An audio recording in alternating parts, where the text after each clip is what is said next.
आइए बंधु, आज के वीडियो में हम लोग जल के बारे में सीखेंगे। जल क्या होता है, जल क्या है, जल का निर्माण कैसे हुआ, ये सब के बारे में सीखेंगे। जैसा कि आप जानते हैं कि जल का रासायनिक सूत्र या अणुसूत्र H2O होता है। जल का रासायनिक सूत्र या अणुसूत्र क्या होता है? H2O होता है। प्रयोगशाला में सबसे पहले जल को प्रिस्टले नामक वैज्ञानिक ने 1781 ईस्वी में जो है हाइड्रोजन और ऑक्सीजन के मिश्रण में विद्युत स्पार्क के द्वारा जो है इसका निर्माण किया था। यानी आपसे क्वेश्चन पूछा जा सकता है कि प्रयोगशाला में सबसे पहले जल को किस वैज्ञानिक ने निर्माण किया था, तो आप जवाब देंगे प्रिस्टले। कब किया था? तो 1781 ईस्वी में। उन्होंने क्या किया था प्रिस्टले साहब ने कि हाइड्रोजन और ऑक्सीजन के मिश्रण को लिया और उसमें क्या किया, ये विद्युत स्पार्क के द्वारा जो वो प्रयोगशाला में जल का निर्माण किया था। उसके बाद जल को हम लोग पानी के भी नाम से जानते हैं, नीर के नाम से इत्यादि, इस प्रकार से अनेकों नाम है इसके। हम लोग यहाँ पे देख रहे हैं कि जल का रासायनिक नाम क्या होता है। जल का रासायनिक नाम एक्वा होता है। आप देखे होंगे कि जल को एक्वा के भी नाम से जाना जाता है। इसको हम लोग डाइहाइड्रोजन मोनोऑक्साइड भी कहते हैं। यानी इसको रासायनिक भाषा में हम लोग डाइहाइड्रोजन मोनोऑक्साइड या फिर इसको एक्वा कहते हैं। ठीक है। अब देखिए, जल का जो होता है अनुभार 18 होता है। जल का अनुभार कितना होता है? 18 होता है। और जल को आईयूपीसी भाषा में यानी IUPAC का पूर्ण अर्थ हो गया international pure and applied chemistry. यानी जल को आईयूपीसी नाम से, आईयूपीसी भाषा में हम लोग ऑक्सीडेंट बोलते हैं। क्या बोलते हैं इसको? ऑक्सीडेंट बोलते हैं। आईयूपीसी का कोई दिक्कत है? यानी आपको अगर पूछा जाएगा कि IUPAC का पूर्ण अर्थ क्या होता है, तो आपको जवाब देना पड़ेगा international union pure and applied chemistry. यानी जल को आईयूपीसी भाषा में हम लोग ऑक्सीडेंट के नाम से जानते हैं। आगे, जल एक अकार्बनिक यौगिक है। जल कैसे अकार्बनिक यौगिक है? क्योंकि आप जानते हैं कि जल का सूत्र H2O होता है। यहाँ पे हम देख रहे हैं कि हाइड्रोजन और ऑक्सीजन, यानी हाइड्रोजन के 2 अणु हैं और ऑक्सीजन के 1 अणु मिलकर के जल का निर्माण किया है। यहाँ पे कार्बन जो है विद्यमान नहीं है। यहाँ पे हाइड्रोजन और ऑक्सीजन होने के कारण जो है इनको क्या बोलते हैं? अकार्बनिक यौगिक। अकार्बनिक यौगिक का मतलब इसमें कार्बन है ही नहीं। अगर ये कार्बन इसमें मिला रहता तब हम इसको कार्बनिक यौगिक कह सकते थे, लेकिन यहाँ पे कार्बन इसमें नहीं है। यानी जल में हाइड्रोजन और सिर्फ ऑक्सीजन है, इसलिए जो है इसको हम लोग क्या कहते हैं? अकार्बनिक यौगिक। यहाँ पे हम देख रहे हैं कि जल में हाइड्रोजन और ऑक्सीजन जो है 2:1 के रूप में है। यानी हाइड्रोजन 2 के रूप में है और ऑक्सीजन कितना? 1 के रूप में है। इसलिए को क्वेश्चन पूछा जा सकता है कि जल में हाइड्रोजन और ऑक्सीजन का अनुपात कितना होता है, तो आपको बताना पड़ेगा 2:1।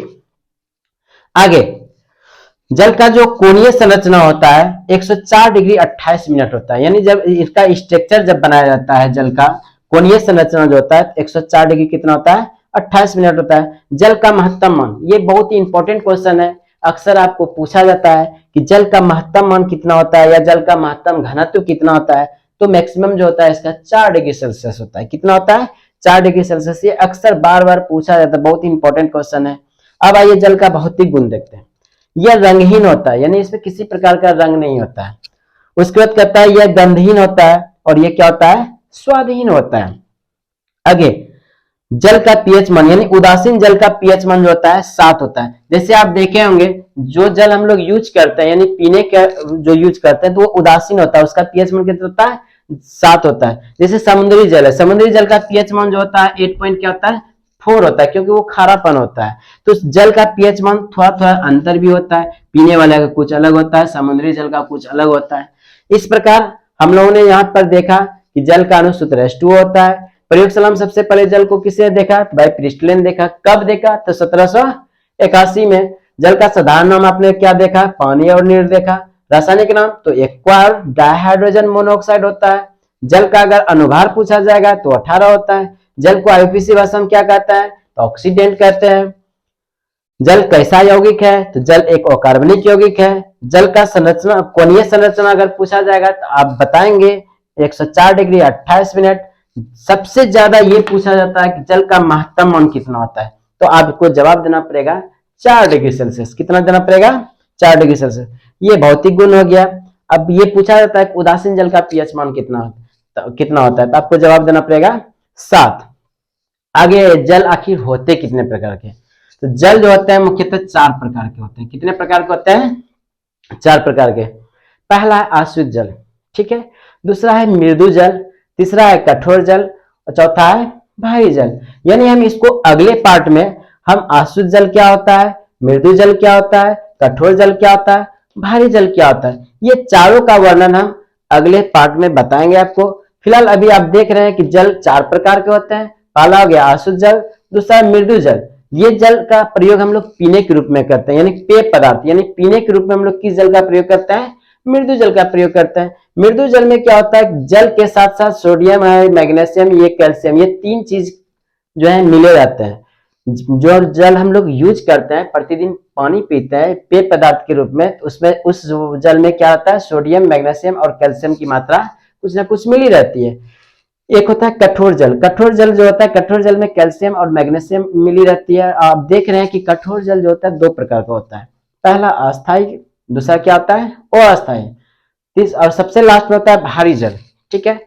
इस प्रकार से आपने जल देख लिया कि जल 4 प्रकार का होता है। चारों का मैंने नाम बता दिया।